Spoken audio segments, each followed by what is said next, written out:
আমরা আজকের ক্লাসে আলোচনা করব ঠাকুরদা গল্পের দ্বিতীয় পরিচ্ছেদকে নিয়ে। আজকের পর্বে আমরা আলোচনা করব রবি ঠাকুরের ঠাকুরদা গল্পের দ্বিতীয় পরিচ্ছেদ। এই পর্বে আমরা আলোচনা করব গুরুত্বপূর্ণ লাইন এবং শব্দের অর্থগুলোকে নিয়ে। আগের ক্লাসে যেমনভাবে আমরা আলোচনা করেছি এই ক্লাসটিতেও সেইভাবে আলোচনা করব। দ্বিতীয় পরিচ্ছেদ। নিজের অতীত মনোভাব বিশ্লেষণ করিয়া যতটা মনে পড়ে তাহাতে বোধ করি কৈলাসবাবুর প্রতি আমার আন্তরিক বিদ্বেষের আর একটি গুড়ো কারণ ছিল, তাহা একটু বিব্রত করিয়া বলা আবশ্যক। আমি বড় মানুষের ছেলে হইয়াও যথাকালে এম.এ. পাস করিয়াছি। যৌবন সত্ত্বেও কোনো প্রকার কুসংসর্গ কুৎসিত আমোদে যোগ দিই নাই এবং অভিভাবকদের মৃত্যুর পরে স্বয়ং কর্তা হইয়াও আমার স্বভাবের কোনো প্রকার বিকৃতি উপস্থিত হয় নাই। তাহা ছাড়া চেহারাটা এমন যে তাহাকে আমি নিজ মুখে সুশ্রী বলিলে অহংকার হইতে পারে, কিন্তু মিথ্যাবাদ হয় না। আমরা বেশ কিছু নতুন শব্দ পাচ্ছি যেগুলো অর্থ জানার প্রয়োজন আছে, এবং একটি গুরুত্বপূর্ণ লাইন আমরা এখানে পাচ্ছি, সেটি হচ্ছে কৈলাসবাবুর প্রতি আমার আন্তরিক বিদ্বেষের আর একটি গুড়ো কারণ ছিল। অনেক সময় কোশ্চেনে আসতে পারে যে কৈলাসবাবু কে, বক্তার তার প্রতি কেন বিদ্বেষ ছিল, এইভাবে কোশ্চেন আসতে পারে। তো এই অংশটাতে যে শব্দগুলি আমরা পাচ্ছি সেগুলোর অর্থ করলে হবে যেমন বিশ্লেষণ। বিশ্লেষণ শব্দের অর্থ করলে হবে আলোচনা, বা ইংরাজিতে যা ডিসকাশন। তারপরে আছে বিদ্বেষ। বিদ্বেষ শব্দের অর্থ হচ্ছে কারো প্রতি অহেতুক রাগ, ক্ষোভ বা মানসিক বিরূপতা প্রকাশ পেলে তাকে বিদ্বেষ বলা হয়, হস্টিলিটি। ঠিক আছে। তারপর আছে গুড়ো। গুড়ো শব্দের অর্থ হচ্ছে গভীর, রহস্যময়, প্রচ্ছন্ন বা সহজে বোধগম্য নয় এমন কিছু, প্রোফাউন্ড। এরপরে আমরা পাচ্ছি আরেকটি শব্দ বিব্রত। বিব্রত শব্দের অর্থ হচ্ছে প্রকাশিত, ব্যাখ্যাযুক্ত, যেটিকে হস্টিলিটি বলতে পারি এক্ষেত্রে। তারপর হচ্ছে আরেকটি শব্দ পাচ্ছি আমরা আবশ্যক। শব্দের অর্থ হচ্ছে অত্যন্ত প্রয়োজনীয়, অনিবার্য, অপরিহার্য বা যা না হলেই নয়, নেসেসারি।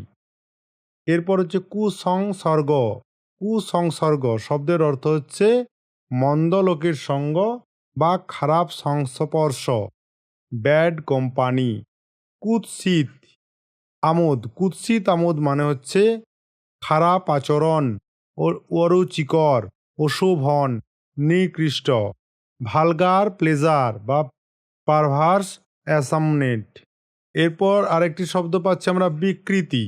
বিকৃতি শব্দের অর্থ হচ্ছে কোনো কিছুর স্বাভাবিক, সুন্দর বা আসল রূপ নষ্ট হয়েছে এমন, একে বলে বিকৃতি, ডিস্টোরেশন। গল্পটার এই পর্বটা এখানেই শেষ হলো। এরপর আমরা নেক্সট পর্যায়ে যাই। অতএব বাংলাদেশে ঘটকালির হাটে আমার দাম যে অত্যন্ত বেশি তাহাতে আর সন্দেহ নাই। এই হাটে আমার সেই দাম আমি পুরা আদায় করিয়া লইব, এইরূপ দৃঢ় প্রতিজ্ঞা করিয়াছিলাম। ধনী পিতার পরম রূপবতী একমাত্র বিদুষী কন্যা আমার কল্পনায় আদর্শরূপে বিরাজ করিতেছিল। 10,000 20,000 টাকা পণের প্রস্তাব করিয়া দেশ বিদেশ হইতে আমার সম্বন্ধ আসিতে লাগিল। আমি অবিচল চিত্তে নিক্তি ধরিয়া তাহাদের যোগ্যতা ওজন করিয়া লইতেছিলাম। কোনোটাই আমার সমযোগ্য বোধ হয় নাই। অবশেষে ভবভূতির ন্যায় আমার ধারণা হইয়াছিল যে কি জানি জন্মিতে পারে মম সমতুল, অসীম সময় আছে বসুধা বিপুল। এখানে আমরা দুটো গুরুত্বপূর্ণ লাইন পাচ্ছি। এই হাটে আমার সেই দাম আমি পুরা আদায় করিয়া লইব।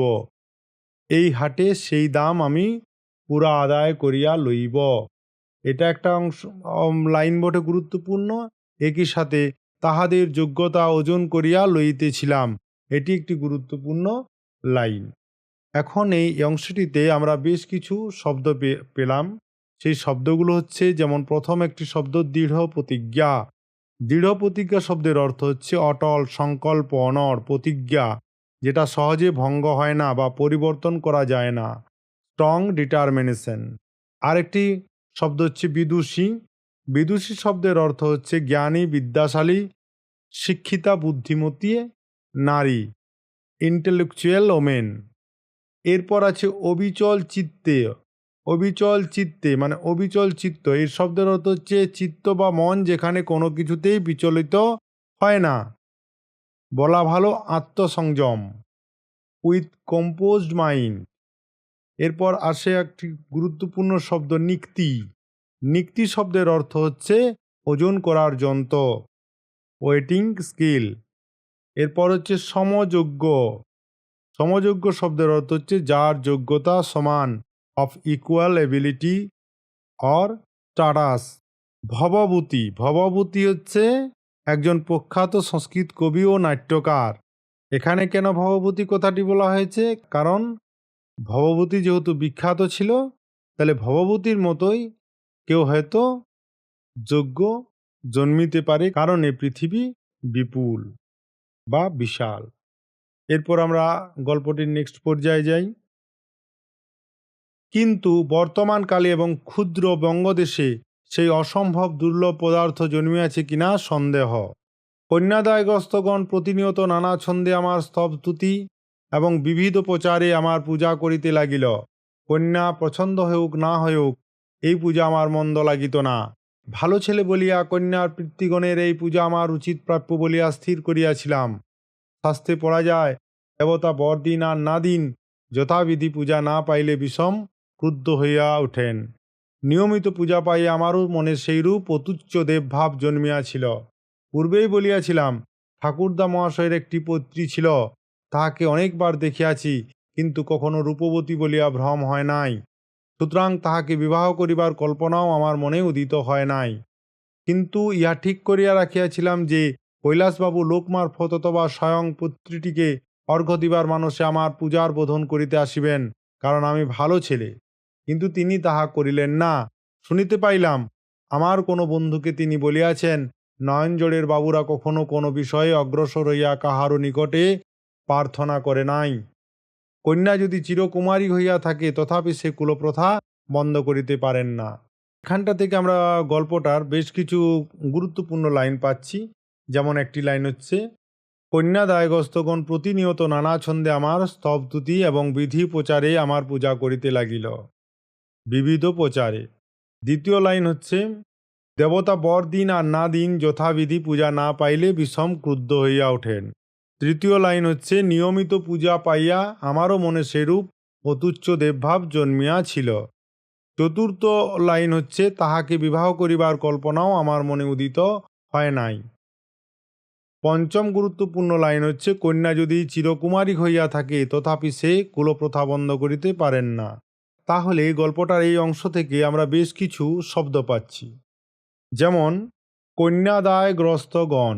কন্যাদায়গ্রস্তগণ শব্দের অর্থ হচ্ছে যারা কন্যা সন্তানকে বিয়ে দেওয়ার দায়ে বা দুশ্চিন্তায় গ্রস্ত, অর্থাৎ মেয়ের বিয়ের চিন্তায় অস্থির। উদ্বিগ্ন পিতামাতাগণ বা অভিভাবকরা। Parents stress over their daughters marriage. এরপর আরেকটি শব্দ পাচ্ছি হচ্ছে প্রতিনিয়ত। প্রতিনিয়ত শব্দের অর্থ হচ্ছে নিয়মিতভাবে, কন্টিনিউয়াসলি। স্তবস্তুতি শব্দের অর্থ হচ্ছে প্রশংসা বা গুণগান, প্রাইস অ্যান্ড গ্লোরিফিকেশন। বিবিধ প্রচার শব্দের অর্থ হচ্ছে বিভিন্ন উপাচারে, উইথ এলাবোরেট সার্ভিস। শব্দ পাচ্ছি আমরা ক্রুদ্ধ।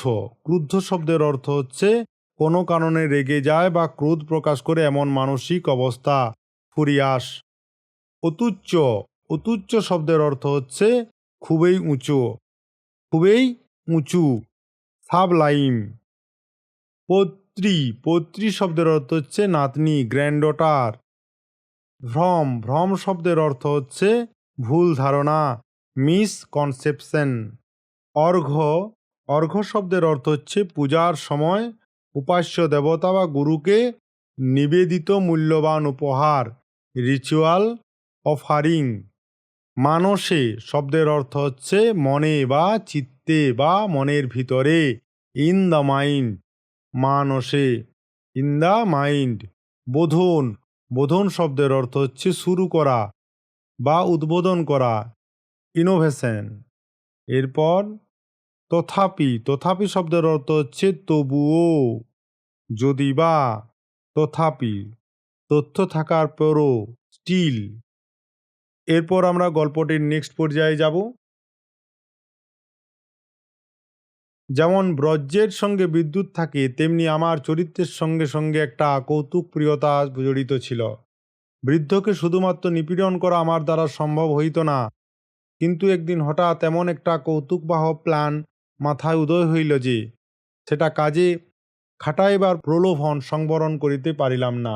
পূর্বেই বলিয়াছি, বৃদ্ধকে সন্তুষ্ট করার জন্য নানা লোকে নানা মিথ্যা কথা সৃজন করিত। পাড়ার এক পেনশনভোগী ডেপুটি ম্যাজিস্ট্রেট প্রায় বলিতেন, ঠাকুরদা ছোটলাটের সঙ্গে যখনই দেখা হয় তিনি নয়নজোড়ের বাবুদের খবর না নিয়ে ছাড়েন না। সাহেব বলেন, বাংলাদেশে বর্ধমানের রাজা এবং নয়নজোড়ের বাবু এই দুটি মাত্র বনেদি বংশ আছে। ঠাকুরদা ভারী খুশি হইতেন এবং ভূতপূর্ব ডেপুটি বাবুর সহিত সাক্ষাৎ হইলে অন্যান্য কুশল সংবাদের সহিত জিজ্ঞাসা করিতেন, ছোটলাট সাহেব ভালো আছেন? তার মেম সাহেব ভালো আছেন? সাহেবের সহিত শীঘ্র একদিন সাক্ষাৎ করিতে যাইবেন এমন ইচ্ছাও প্রকাশ করিতেন। কিন্তু ভূতপূর্ব ডেপুটি নিশ্চয়ই জানিতেন, নয়নজোড়ের বিখ্যাত চৌঘুড়ি প্রস্তুত হইয়া দ্বারে আসিতে আসিতে বিস্তর ছোটলাট এবং বড়লাট বদল হইয়া যাইবে। এই অংশটি থেকে আমরা দুটো গুরুত্বপূর্ণ লাইন পাচ্ছি।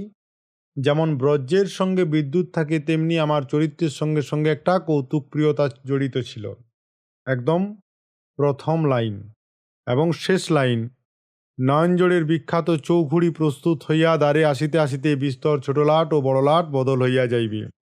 এই দুটি গুরুত্বপূর্ণ লাইন আমরা এই অংশটা থেকে পাচ্ছি। এছাড়াও বেশ কিছু শব্দকে আমরা পাচ্ছি যেগুলোর অর্থ হবে কৌতুক প্রিয়তা, কৌতুক প্রিয়তা, মজা করার অভ্যাস, সেন্স অফ হিউমার। নিপীড়ন, নিপীড়ন শব্দের অর্থ হচ্ছে অত্যাচার বা দমন পীড়ন, প্রসিকিউশন। এরপর আছে প্রলোভন, প্রলোভন শব্দের অর্থ হচ্ছে লোভ দেখিয়ে ভুল পথে টেনে আনা, টেম্পটেশন। সংবরণ শব্দের অর্থ হচ্ছে নিয়ন্ত্রণ, আটকানো। সৃজন, সৃজন শব্দের অর্থ হচ্ছে সৃষ্টি করা বা নবনির্মাণ, ইনোভেশন। বনেদি হচ্ছে বংশমর্যাদা সম্পন্ন, অ্যারিস্টোক্রেটিক।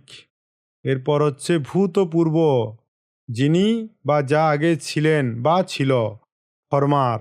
আশা করি বোঝা গেল এই পর্যন্ত গল্পটির। এরপর আমরা গল্পটির নেক্সট পর্যায়ে যাই। আমি একদিন প্রাতঃকালে গিয়া কৈলাসবাবুকে আড়ালে ডাকিয়া লইয়া চুপি চুপি বলিলাম, ঠাকুরদা কাল লেফটেন্যান্ট গভর্নরের লেভিতে গিয়েছিলুম। তিনি নয়নজোড়ের বাবুদের কথা পাড়াতে আমি বললুম, নয়নজোড়ের কৈলাসবাবু কলকাতাতেই আছেন। শুনে ছোটলাট এতদিন দেখা করতে আসেননি বলে ভারী দুঃখিত হলেন। বলে দিলেন, আজই দুপুরবেলা তিনি গোপনে তোমার সঙ্গে সাক্ষাৎ করতে আসবেন। আর কেহ হইলে কথাটার অসম্ভবতা বুঝিতে পারিত, এবং আর কাহারও সম্বন্ধে হইলে কৈলাসবাবু এ কথায় হাস্য করিতেন, কিন্তু নিজের সম্বন্ধীয় বলিয়া এ সংবাদ তাহার লেশমাত্র অবিশ্বাস্য বোধ হইল না। শুনিয়া যেমন খুশি হইলেন, তেমনি অস্থির হইয়া উঠিলেন। কোথায় বসাইতে হইবে, কি করিতে হইবে, কেমন করিয়া অভ্যর্থনা করিবেন, কি উপায়ে নয়নজোড়ের গৌরব রক্ষিত হইবে, কিছুই ভাবিয়া পাইলেন না। তাহা ছাড়া তিনি ইংরাজি জানেন না, কথা চালাইবেন কি করিয়া সেও এক সমস্যা। আমি বলিলাম, সেজন্য ভাবনা নাই, তাহার সঙ্গে একজন করিয়া দোভাষী থাকে, কিন্তু ছোটলাট সাহেবের বিশেষ ইচ্ছা আর কেহ উপস্থিত না থাকে। এই অংশের গুরুত্বপূর্ণ শব্দগুলি হচ্ছে, যেমন লেভিতে, লেভিতে শব্দের অর্থ হচ্ছে কাছারি বা জমিদারির প্রশাসনিক দপ্তর বা অফিস, রেভিনিউ অফিস। অসম্ভবতা শব্দের অর্থ হচ্ছে কোনো কিছুর সম্ভব না হওয়া, ইম্পসিবল। লেশমাত্র শব্দের অর্থ হচ্ছে একেবারে অল্প পরিমাণ বা স্লাইটেস্ট ট্রেস। অভ্যর্থনা শব্দের অর্থ হচ্ছে অতিথি বা আগত ব্যক্তিকে স্বাগত জানানো, রিসেপশন। এরপর হচ্ছে দোভাষী, দোভাষী শব্দের অর্থ হচ্ছে অনুবাদক, ইন্টারপ্রিটার বা ট্রান্সলেটর।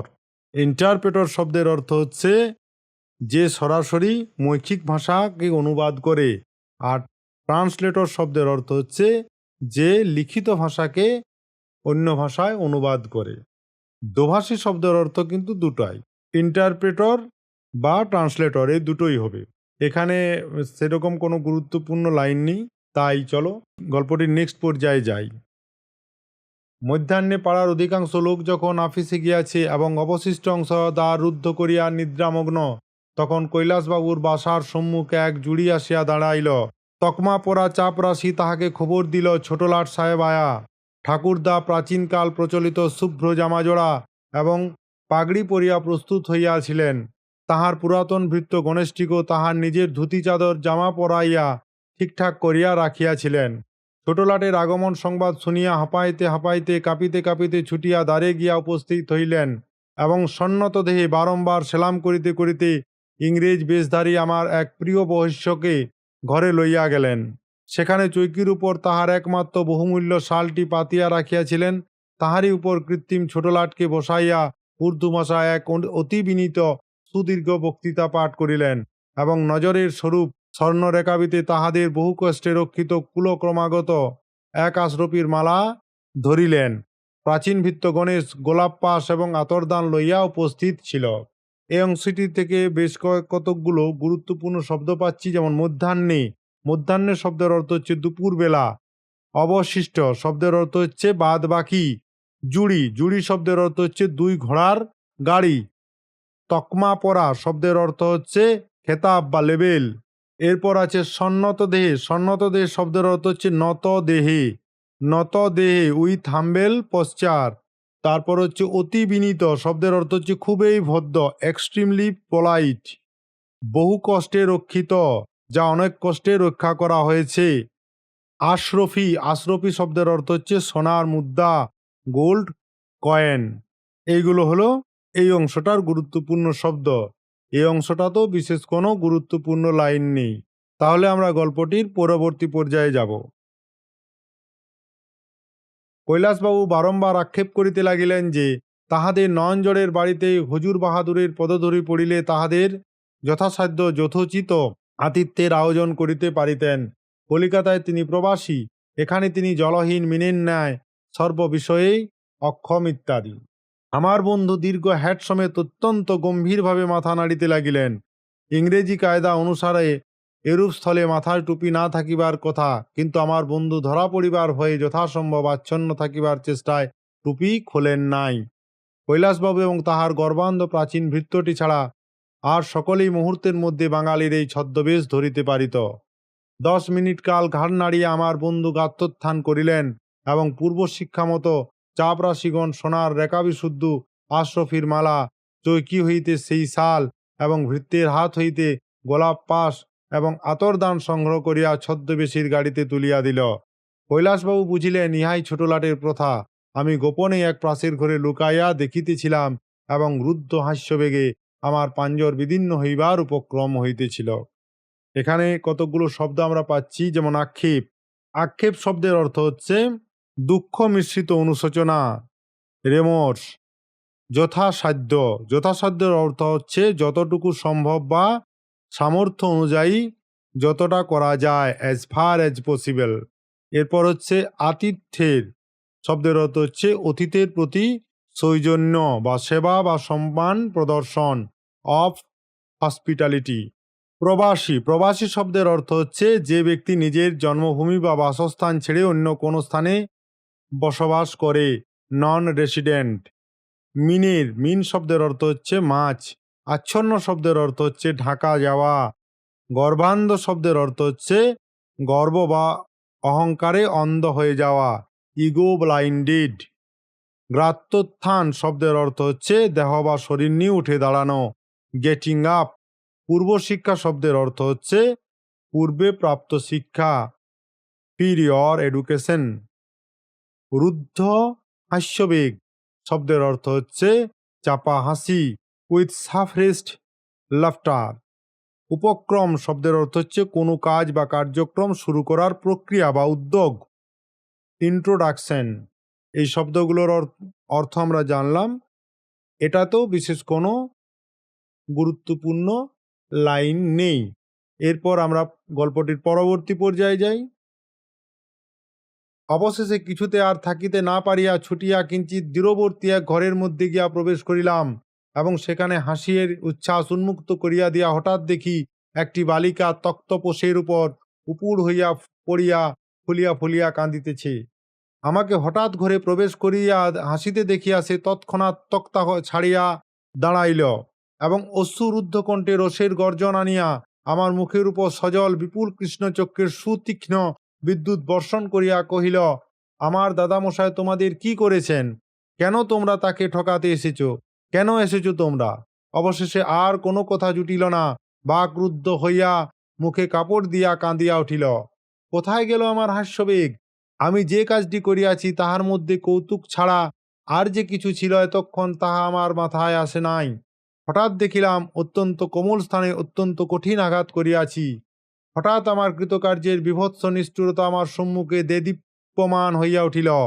লজ্জা এবং অনুতাপে পদাহত কুকুরের ন্যায় ঘর হইতে নিঃশব্দে বাহির হইয়া গেলাম। বৃদ্ধ আমার কাছে কি দোষ করিয়াছিল? তাহার নিরীহ অহংকার তো কখনো কোনো প্রাণীকে আঘাত করে নাই। আমার অহংকার কেন এমন হিংস্রমূর্তি ধারণ করিল? এই অংশটা খুবই গুরুত্বপূর্ণ অংশ। এখানে আমরা অনেকগুলি গুরুত্বপূর্ণ লাইন পাই, যেমন তার সাথে বেশ কিছু গুরুত্বপূর্ণ শব্দও পাই। যেমন একটি বালিকা তক্তপোষের উপর উপুর হইয়া পড়িয়া ফুলিয়া ফুলিয়া কাঁদিতেছে, এটি একটি গুরুত্বপূর্ণ লাইন। আমার দাদামশায় তোমাদের কি করেছেন, গুরুত্বপূর্ণ লাইন। হঠাৎ দেখিলাম অত্যন্ত কোমল স্থানে অত্যন্ত কঠিন আঘাত করিয়াছি, এটি খুবই গুরুত্বপূর্ণ লাইন। এরপর আরেকটি গুরুত্বপূর্ণ লাইন হচ্ছে, আমার অহংকার কেন এমন হিংস্র মূর্তি ধারণ করিল। বেশ কিছু শব্দকে আমরা যে পাচ্ছি, যেমন কিঞ্চিত। কিঞ্চিত শব্দের অর্থ হচ্ছে সামান্য। অশ্রুরুদ্ধ, অশ্রুরুদ্ধ শব্দের অর্থ হচ্ছে চোখে অশ্রু জমে যাওয়া, টিয়ারফুল। সুতীক্ষ্ণ, সুতীক্ষ্ণ শব্দের অর্থ হচ্ছে অতিশয় ধারালো, শার্প। রোষের, রোষের শব্দের অর্থ হচ্ছে রাগ বা রেগে যাওয়া। কৃতকার্য, যে কাজ করা হয়েছে। বিভৎস, বিভৎস হচ্ছে অত্যন্ত ভয়ঙ্কর, হিডিয়াস। দেদীপ্যমান, অত্যন্ত উজ্জ্বল বা আলোকোজ্জ্বল, রেডিয়েন্ট। এরপর আপাতত কোনো শব্দ নেই। আরেকটি শব্দ হচ্ছে পদাহত, লাঞ্ছিত, ট্রোড আপন। গল্পটির একেবারে শেষ পর্যায়ে চলে এসছে, তাহলে দেখা যাক কি ঘটনা ঘটছে এরপর। তাছাড়া আর একটি বিষয়ে আজ হঠাৎ দৃষ্টি খুলিয়া গেল। এতদিন আমি কুসুমকে কোনো অবিবাহিত পাত্রের প্রসন্ন দৃষ্টিপাতের প্রতীক্ষায় সংরক্ষিত পণ্য পদার্থের মতো দেখিতাম। ভাবিতাম আমি পছন্দ করি নাই বলিয়া ও পড়িয়া আছে, দৈবাৎ যাহার পছন্দ হইবে ও তাহারই হইবে। আজ দেখিলাম এই গৃহকোণে ওই বালিকা মূর্তির অন্তরালে একটি মানব হৃদয় আছে। তাহার নিজের সুখ দুঃখ অনুরাগ বিরাগ লইয়া একটি অন্তঃকরণ, একদিকে অজ্ঞেয় অতীত আর একদিকে অভাবনীয় ভবিষ্যৎ নামক দুটি অনন্ত রহস্য রাজ্যের দিকে পূর্বে পশ্চিমে প্রসারিত হইয়া রইয়াছে। যে মানুষের মধ্যে হৃদয় আছে সে কি কেবল পণের টাকা এবং নাক চোখের পরিমাণ মাপিয়া পছন্দ করিয়া লইবার যোগ্য? সমস্ত রাত্রি নিদ্রা হইল না। পরদিন প্রত্যুষে বৃদ্ধের সমস্ত অপহৃত বহুমূল্য দ্রব্যগুলি লইয়া চোরের ন্যায় চুপি চুপি ঠাকুরদার বাসায় গিয়া প্রবেশ করিলাম। ইচ্ছা ছিল কাহাকেও কিছু না বলিয়া গোপনে চাকরের হস্তে সমস্ত দিয়া আসিব। এখানে আমরা দুটি গুরুত্বপূর্ণ লাইন পাচ্ছি। যে মানুষের মধ্যে হৃদয় আছে সে কি কেবল পণের টাকা এবং নাক চোখের পরিমাণ মাপিয়া পছন্দ করিয়া লইবার যোগ্য? এটি একটি গুরুত্বপূর্ণ লাইন পাচ্ছি আমরা। একই সাথে আরেকটি গুরুত্বপূর্ণ লাইন পাচ্ছি যে সমস্ত রাত্রি নিদ্রা হইল না। এই লাইনগুলির সাথে সাথে আমরা বেশ কিছু শব্দকেও পাচ্ছি, যেমন প্রসন্ন দৃষ্টিপাত। প্রসন্ন দৃষ্টিপাতের শব্দের অর্থ হচ্ছে স্নিগ্ধ দয়াময় অনুগ্রহপূর্বক চোখে তাকানো, স্মাইল অফ এপ্রুভাল। দৈবাৎ শব্দের অর্থ হচ্ছে ভাগ্যক্রমে, বাই চান্স। মানব হৃদয়, মানুষের হৃদয় বা মন, হার্ট অফ হিউম্যানিটি। অনুরাগ শব্দের অর্থ হচ্ছে ভালোবাসা। বিরাগ শব্দের অর্থ হচ্ছে আসক্তিহীনতা বা আকর্ষণহীনতা। প্রসারিত শব্দের অর্থ হচ্ছে ছড়ানো, এক্সটেন্ডেড। অভাবনীয় শব্দের অর্থ হচ্ছে যা ভাবা যায় না, আনথিঙ্কেবল। তাহলে গল্পটির এই পর্যন্ত জানা গেল। এরপর আমরা গল্পটার দ্বিতীয় পর্যায়ে যাব। চাকরকে দেখিতে না পাইয়া ইতস্তত করিতেছি এমন সময় অদূরবর্তী ঘরে, চাকরকে দেখিতে না পাইয়া ইতস্তত করিতেছি এমন সময় অদূরবর্তী ঘরে বৃদ্ধের সহিত বালিকার কথোপকথন শুনিতে পাইলাম। বালিকা সুমিষ্ট স্নেহে স্বরে জিজ্ঞাসা করিতেছিল, দাদামশাই, কাল লাট সাহেব তোমাকে কি বললেন? ঠাকুরদা অত্যন্ত হর্ষিত চিত্তে লাট সাহেবের মুখে প্রাচীন নয়নজোড় বংশের বিস্তর কাল্পনিক গুণানুবাদ বসাইতেছিলেন। বালিকা তাহাই শুনিয়া মহোৎসাহ প্রকাশ করিতেছিল। বৃদ্ধ অভিভাবকের প্রতি মাতৃহৃদয়া এই ক্ষুদ্র বালিকার সকরুণ ছলনায় আমার দুই চক্ষে জল ছলছল করিয়া আসিল। অনেকক্ষণ চুপ করিয়া বসিয়া রইলাম।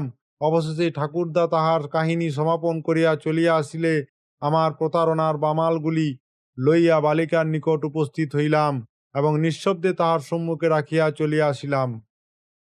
বর্তমানকালের প্রথা অনুসারে অন্যদিন বৃদ্ধকে দেখিয়া কোনো প্রকার অভিবাদন করিতাম না, আজ তাহাকে প্রণাম করিলাম। বৃদ্ধ নিশ্চয় মনে ভাবিলেন, গতকল্য ছোটলাট তাহার বাড়িতে আসাতেই সহসা তাহার প্রতি আমার ভক্তির উদ্রেক হইয়াছে। তিনি পুলকিত হইয়া শতমুখে ছোটলাটের গল্প বানাইয়া বলিতে লাগিলেন। আমিও কোনো প্রতিবাদ না করিয়া তাহাতে যোগ দিলাম। বাহিরের অন্য লোক যাহারা শুনিল, তাহারা এই কথাটাকে আদ্যপন্ত গল্প বলিয়া স্থির করিল এবং সকৌতুকে বৃদ্ধের সহিত সকল কথায় সায় দিয়া গেল। এখানে একটি গুরুত্বপূর্ণ লাইন পাচ্ছি যে, বৃদ্ধ অভিভাবকের প্রতি মাতৃহৃদয়া এই ক্ষুদ্র বালিকার সকরুণ ছলনায় আমার দুই চক্ষে ছলছল করিয়া আসিল। এটি একটি গুরুত্বপূর্ণ লাইন। এছাড়াও বেশ কিছু গুরুত্বপূর্ণ শব্দ পাচ্ছি, যেমন হর্ষিত চিত্তে। হর্ষিত চিত্তে শব্দের অর্থ হচ্ছে আনন্দ ভরে, উইথ ডিলাইট। গুণানুবাদ শব্দের অর্থ হচ্ছে প্রশংসামূলক আলোচনা, গ্লোরিফিকেশন। মহোৎসাহ শব্দের অর্থ হচ্ছে অত্যন্ত উৎসাহ, গ্রেট ইনথুসিজম। বামালগুলি অর্থাৎ জিনিসপত্রগুলি, যে জিনিসপত্রগুলি আগের দিন সে কায়দা করে ঠাকুরদার কাছে নিয়ে নিয়েছিল। প্রথা অনুসারে, প্রথা অনুসারে অর্থ শব্দের অর্থ হচ্ছে প্রচলিত নিয়ম মেনে, অ্যাকর্ডিং টু দ্য কাস্টম। উদ্রেক শব্দের অর্থ হচ্ছে কোনো অনুভব বা চিন্তা, প্রভোকেশন। আদ্যপান্ত শব্দের অর্থ হচ্ছে শুরু থেকে শেষ পর্যন্ত, থ্রুলি। এরপর আমরা শেষ পর্যায়ে গল্পটির যাব। সকলে উঠিয়া গেলে আমি অত্যন্ত সলজ্জ মুখে দীন অভাবে বৃদ্ধের নিকট একটি প্রস্তাব করিলাম। বলিলাম, যদিও নয়নজোড়ের বাবুদের সহিত আমাদের বংশমর্যাদার তুলনায় হইতে পারে না, তথাপি প্রস্তাবটা শেষ হইবা মাত্রই বৃদ্ধ আমাকে বক্ষে আলিঙ্গন করিয়া ধরিলেন এবং আনন্দবেগে বলিয়া উঠিলেন, আমি গরিব, আমার যে এমন সৌভাগ্য হবে তা আমি জানতুম না ভাই। আমার কুসুম অনেক পুণ্য করেছে, তাই তুমি আজ ধরা দিলে। বলিতে বলিতে বৃদ্ধের চক্ষু দিয়া জল পড়িতে লাগিল। বৃদ্ধ আজ এই প্রথম তাহার মহিমান্বিত পূর্বপুরুষদের প্রতি কর্তব্য বিস্মৃত হইয়া স্বীকার করিলেন যে তিনি গরিব, স্বীকার করিলেন যে আমাকে লাভ করিয়া নয়নজোড় বংশের গৌরবহানি হয় নাই।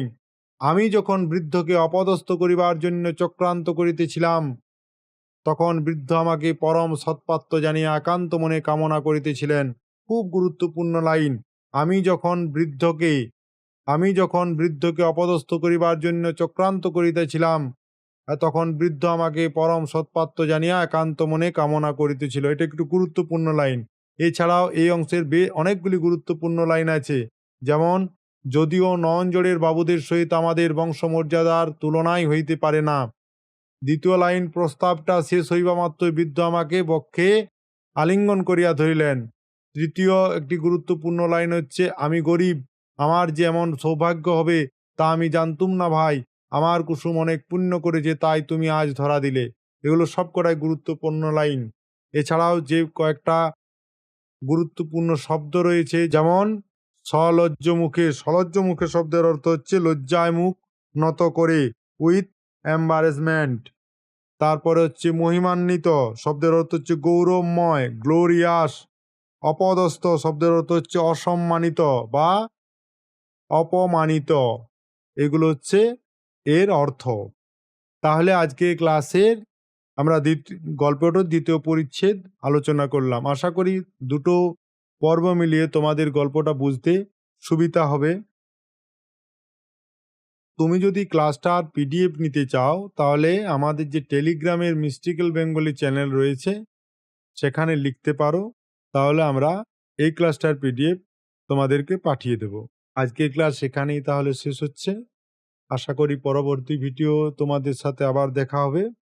ততক্ষণ পর্যন্ত সবাই ভালো থাকবে এবং খুশি থাকবে।